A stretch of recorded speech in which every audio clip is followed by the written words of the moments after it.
Futebolaço, eu sou o Dieguinho. Bom, galera, tá entrando no ar a nossa segunda edição desta sexta-feira, como sempre, com muitas informações para vocês. Então já chega deixando o like no começo do vídeo, que me ajuda bastante. Quem for novo no canal, por favor, já se inscreva, ative o sininho das notificações e, claro, sigam minha conta pessoal no Instagram, beleza? Ó, parada é a seguinte, presta bastante atenção aqui. Eu sei que tem uma variedade muito grande de bets hoje no mercado, mas eu venho trazer para vocês uma parceira que é muito importante no mercado e está com a gente aqui já desde a Copa do Mundo e retornou, tá? Preciso muito da força de vocês, e não é só porque eu preciso da força de vocês, não. É porque eu quero deixar vocês com uma das melhores do mercado, que é a Stake.com. Se vocês utilizarem o cupom promocional FUTEBOLACO, vocês vão ganhar aí bônus no seu primeiro depósito. Eles dobram o seu primeiro depósito, tá? Stake.com é uma gigante mundial, patrocinadora master do Everton na Inglaterra e também do Juventude aqui no Brasil, tá? Então corram lá na Stake, vai no link aqui do primeiro comentário fixado do vídeo e se cadastre lá. Tô precisando dessa força com vocês lá. Nem que você não faça a sua aposta nesse final de semana, mas abra o seu cadastro lá. Se você gosta do Dieguinho e quer me ajudar, tô precisando dessa força de vocês lá na Stake.com, tá? Mas pode ir sem medo que a Stake é uma das maiores que tem no mercado internacional e volta com peso aqui pro Brasil, beleza? Stake.com, parceira do canal Futebolaço, mas vai no link aqui do primeiro comentário fixado. Dito isso, galera, vamos às informações. Tem muita novidade. Primeiro, aconteceu uma reunião agora, às 4 da tarde, na sede da federação, para definir-se a arbitragem de Vasco e Botafogo no próximo domingo, às 4 horas da tarde, no estádio Newton Santos. O Botafogo mandou seu representante, o diretor executivo Mário André Mazzuco, e o Vasco não quis mandar nenhum representante. Enviou um ofício mais cedo pedindo para que a FERJ escolhesse um árbitro FIFA e, se não tivesse tempo hábil para definir esse árbitro, que fosse mudado de data o clássico entre Vasco e Botafogo no próximo domingo. A FERJ não acatou o pedido do Vasco e, em conjunto com o Botafogo, já que o Vasco não quis mandar nenhum representante à sede da federação, foi decidido que Wagner Nascimento Magalhães será o árbitro de domingo, o mesmo árbitro que apitou Flamengo e Vasco há mais ou menos 2 semanas atrás, tá bom? Rodrigo Nunes de Sá será o árbitro que vai comandar ali a cabine do VAR. Então está decidido, Wagner Nascimento Magalhães, que já foi árbitro FIFA, vai ser novamente o árbitro de um clássico envolvendo o Vasco da Gama. Beleza? E a grande novidade aí, a grande surpresa do dia é que o Vasco entrou no Tribunal de Justiça Desportiva, TJD, pedindo a impugnação da partida contra o Fluminense. O Vasco quer a anulação da partida, alegando que houve erro de direito. Eu, particularmente, acredito que isso aí não vai dar em nada, não. Dificilmente a gente vê esses pedidos de impugnação indo muito à frente. Mas o Vasco, respeitando o protocolo, que assim que a súmula sai, você tem no máximo 2 dias para poder fazer a sua reivindicação, o Vasco fez o pedido de impugnação. Agora a parte reclamante, reclamada, tem o direito de 2 dias também se manifestar. Depois que a parte, que no caso é a Federação de Futebol do Estado do Rio de Janeiro, se manifestar dentro do prazo de 2 dias, o tribunal dá seguimento para ver se acata o pedido do Vasco ou se recusa o pedido do Vasco. Vamos à nota oficial do Vasco que ele publicou em seu site.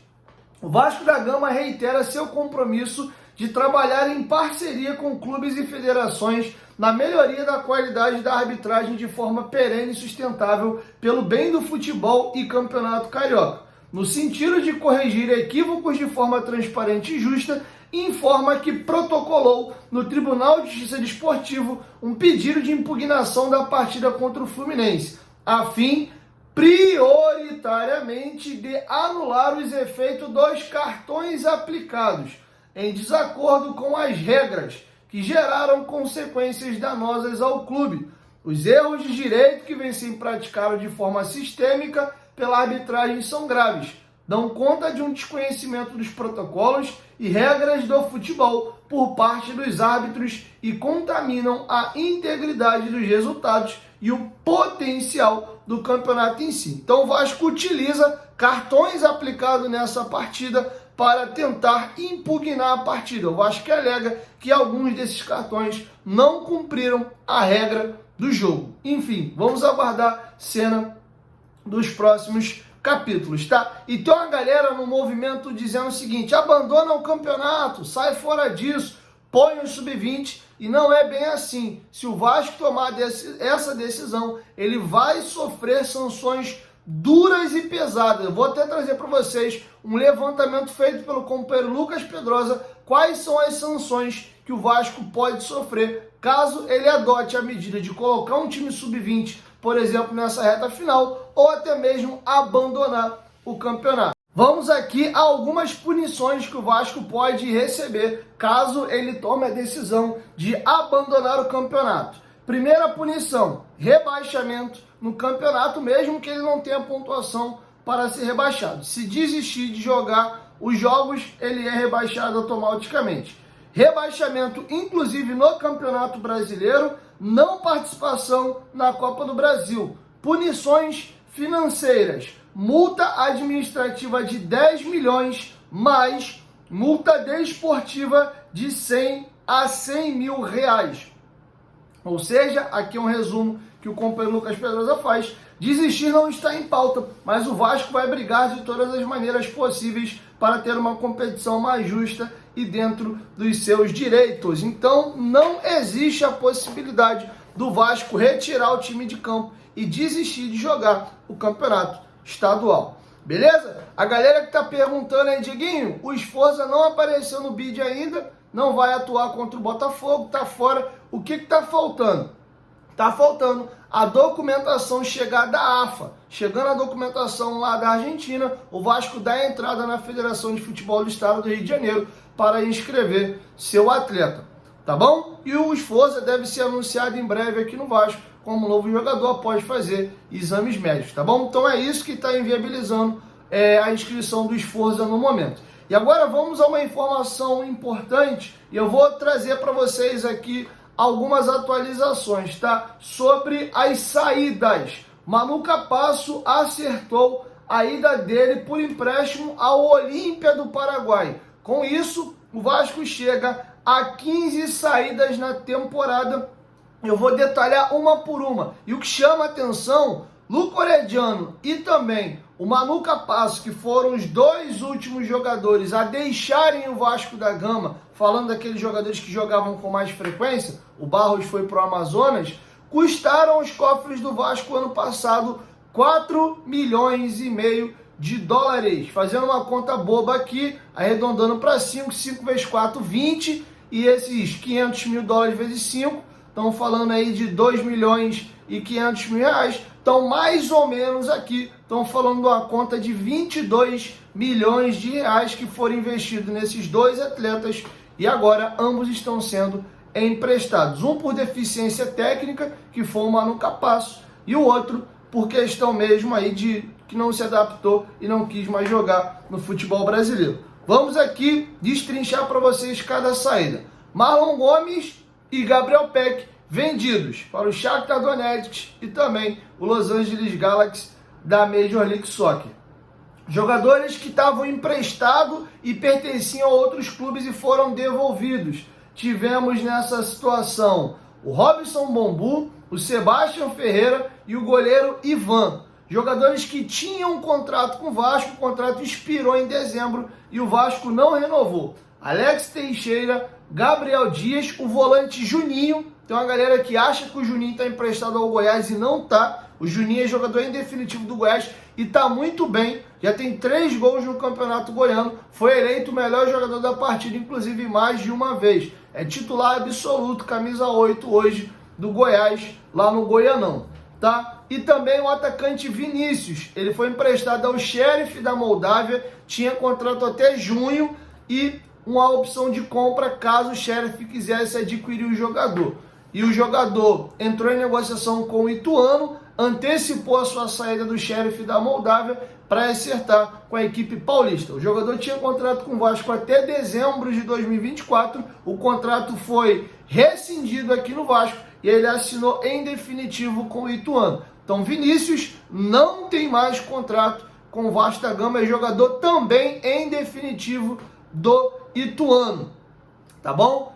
Então essa é a situação dos jogadores que saíram em definitivo.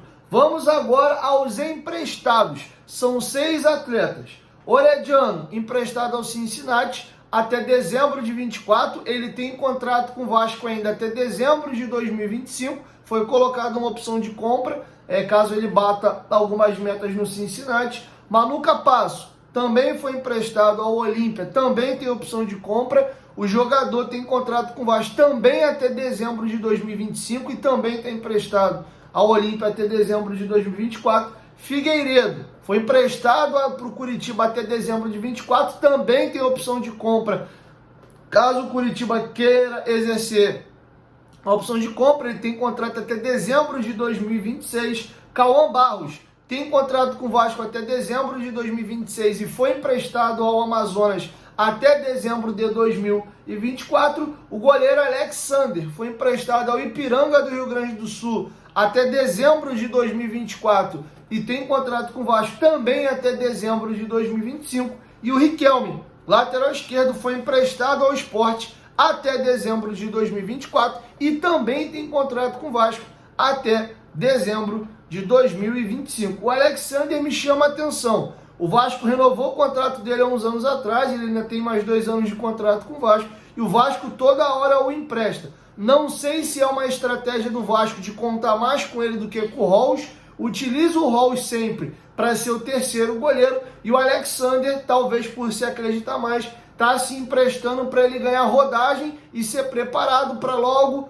dentro em breve, virar o goleiro reserva do Vasco. Não sei se é isso, ou, entre aspas, se arrependeram de fazer um contrato longo com ele lá atrás e estão emprestando até o contrato acabar. Fico aqui com essa curiosidade. Fato é que o Rolls sempre fica no clube e o Alexander sempre é emprestado, tá bom? E 3 jogadores ainda podem sair, estão aí treinando em horários alternativos. O volante Rodrigo, o zagueiro Miranda, que inclusive só tem contrato até julho de 2024, acertando com uma equipe, deixa em definitivo o Vasco da Gama, e também o zagueiro Zé Vitor, que é outro que tem contrato com o Vasco até dezembro de 2026 ou dezembro de 2027. Beleza? Então é isso, assim a gente vai encerrando a nossa segunda edição e logo mais ou eu volto com a terceira ou eu encerro aqui e volto amanhã mais cedo com a primeira edição. Vai depender aí do noticiário, mas se pintar algo muito importante ainda volto no final da noite.